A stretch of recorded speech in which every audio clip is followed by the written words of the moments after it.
Jeff Wilson here with Big Nasty Tom O'Connor. Tom, how are you, my friend?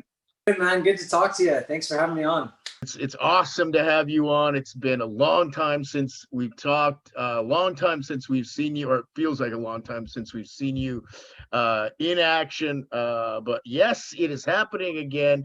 Your fight at XFC against Jose Caceres here November 11th. Man, talk to me about training during COVID. Training in COVID was definitely different, and it kind of the way it laid in with my time off from injury and time off from competing was interesting to say the least. But yeah, it was kind of perfect timing. Like I was getting fully back into fight form before COVID started, and I was ready, looking for a fight, trying to find something, and training full time again and back into the full lifestyle right before, and then it hit, and it's kind of like a bomb for everybody, right? Is everyone's having to adapt and change and kind of address it as a priority and making sure that everything, your work and your life is in order around that. So it threw a little bit of wrench in things, but other than that, I just got right back into the lifestyle and just looking for the next opportunity to compete, and then got this pretty unreal opportunity. So That's excited. great, man. You're always such a fun fighter to watch, man. You're tougher than nails and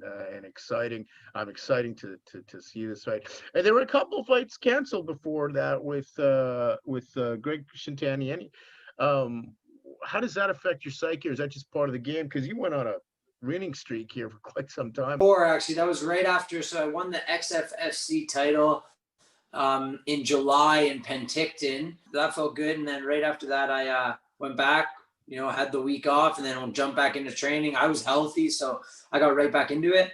And then right up, probably 3 weeks after that fight, back into good training, and I just came up wrestling, and I came up, ran into an elbow, and then had a concussion. So two injuries in a row after that, and so that sidelined for me for a bit. And it's interesting how the 8-1, I was really good roll, good momentum, and then it came to a halt with injury, but I felt like I was at a position where I was good, so I wanted to make sure that I rehabbed a concussion 100% and felt. And you said talk about the mental side of things. I just wanted to make sure I felt 100% and had no worries. I was in no rush, and then so I recovered from that perfectly. Everything felt good. Back to good strength training, full MMA training, full, back to the full lifestyle and no problems. And then I injury with the knee, and so that after that sidelining there, that's when I started to feel like, holy shit, now the momentum is halted, and that wasn't as fun for the mental side of things. And like the mindset was just, you know what, every day make sure I'm getting better and make sure I'm healing, so that when I do get back in there, I'm the best version of myself, so I can, put on the show that I love to put on. So that Yeah, was the you're goal from start to finish. Yeah. amazing, man. You have a really cool walkout song that you've been walking out to. I imagine you're walking out to it again. What is it again? Yeah, it's called Gun Harmonizing by Royce to 5'9". Yeah. Yeah, it gets me hyped every single time. I've loved it since high school, so I always listen to it before the fight. And if that's not a song I can play and I got the rights to play, I'm gonna play it. And now if it pops up at the gym and the kids, so the place I work is a strength training facility, mostly for hockey athletes, but we work with all athletes. But some of the kids, they know it's my song. So every once in a while in the gym, it'll flick on and they'll all look at me and they'll see me immediately. I start throwing jumping knees and they're like, oh, here he goes again. Yeah. And it starts off with that, like it says a verse and blah, blah, blah, and he starts spinning the blah beat and like that. And it immediately, as soon as that hits, I can't hold back. It is so good to talk to you, man. Good luck against your fight on November 11th at XFC with Jose Caceres. Man, anybody you want to thank while you're on? I want to thank, first of all, XFC for having this event and having me on it.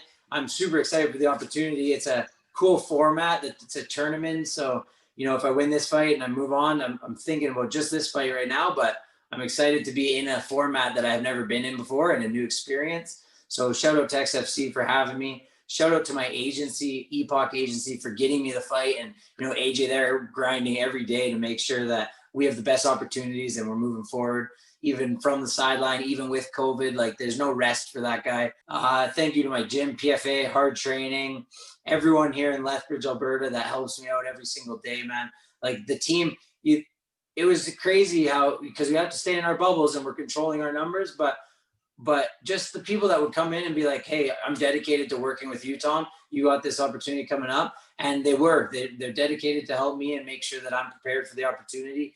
And in a small town like this, that means a lot, man. Like, in a small city like this, that's a game changer. You have to have that. So thank you to all of them. I want to thank my sponsor, Frontline Towing, who has saved me more than a few times.